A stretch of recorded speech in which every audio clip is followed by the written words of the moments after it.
Hi guys, you're watching Taxonis and today I'm talking about what is HTML attributes. So HTML attributes में कुछ rules होते हैं attributes को लिखने के, उन्हीं के बारे में बात करेंगे। Attributes जो है HTML के अंदर ये predefined data होता है एक तरीके से, और कुछ भी नहीं, इनका नाम भी फिक्स होता है कुछ जगह तो, और कुछ जगह आप इनमें नाम ले सकते हो या अपने मर्जी का दे सकते हो। सो जो HTML attributes होता है वो basically starting and and tag को कंसीडर करता है। यानी कि जैसे कि H1 टैग है, H1 है या div है, ये एक एट्रीब्यूट्स को कंसीडर करेगा। फिर उसके बाद इसकी दूसरी वैल्यू होती है कि इसमें आपका जो एट्रीब्यूट का नाम होता है, जो प्री डिफाइंड नेम्स है वो नेम होगा।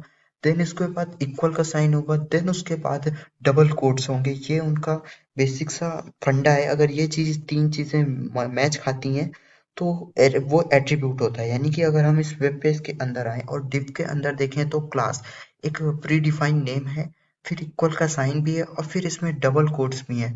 तो यानी कि क्लास एक एट्रीब्यूट हुआ। एंड देन उसके बाद आप इसमें अपना नाम डाल सकते हो। यानी कि जो डबल कोट्स हैं उसके अंदर आप अपना नाम देते हो, जैसे कि मैंने यहाँ पे ए दिया है।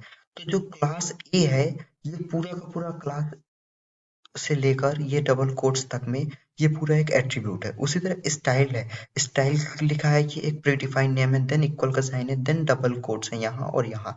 तो ये एट्रीब्यूट्स हैं और उनके अंदर ये वैल्यूज हैं, जैसे कि मार्जिन, फिर मार्जिन की भी वैल्यू है पिक्सल्स में होनी चाहिए।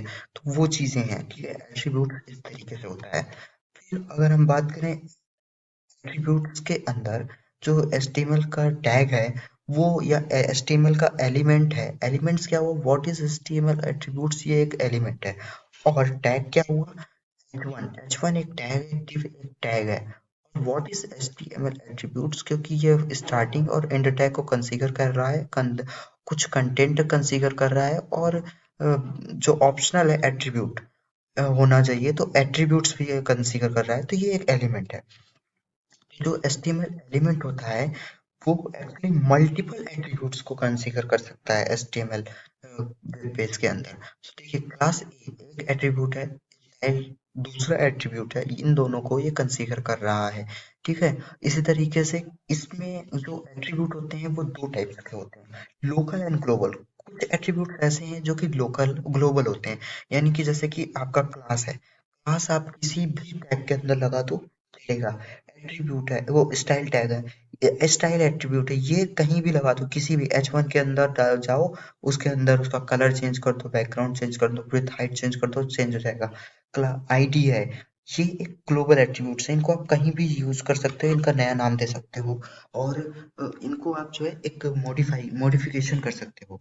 देन उसके बाद कुछ होते हैं प्री डिफाइन, मतलब लोकल एट्रीब्यूट्स। लोकल एट्रीब्यूट क्या करते हैं कि वो अंदर ही, मतलब एक टैग के अंदर ही बने होते हैं, दूसरे टैग पे काम नहीं करते। जैसे कि आप अगर लिंक टैग लिखते हो तो ये REF और HRF, HRF जो है ये सोर्स बता रहा है, तो ये जो HRF है ये लिंक टैग में काम करता है। या फिर इमेज टैग के अंदर आते हैं हम, ठीक है।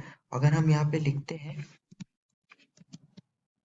इमेज, तो इमेज के अंदर सोर्स, सोर्स जो है ये एक एट्रीब्यूट है, ये इसी के अंदर काम करेगा, इमेज टैग के अंदर। आप यहाँ पे div के अंदर सोर्स लिख दोगे तो काम नहीं करेगा। ये एल्टर, एल्टर एक अल्टरनेट नेम के लिए एट्रीब्यूट है। अगर आप यहाँ पे आते हो इस डिप के अंदर या H1 के अंदर आके एल्टर लिखते हो तो कोई काम का नहीं है, सोर्स लिखते हो तो कोई काम का नहीं है, तो ये इसके लिए बने हुए हैं, ये लोकल एट्रीब्यूट कहलाते हैं। तो आई होप आपको एट्रीब्यूट समझ में आया होगा कि HTML के अंदर एट्रीब्यूट क्या होते हैं। लास्ट वीडियो में एलिमेंट्स समझ में आया होगा, एंड अगर नहीं देखा है एलिमेंट्स वाला तो एलिमेंट्स देख लीजिएगा, एलिमेंट्स होते क्या है, ठीक है।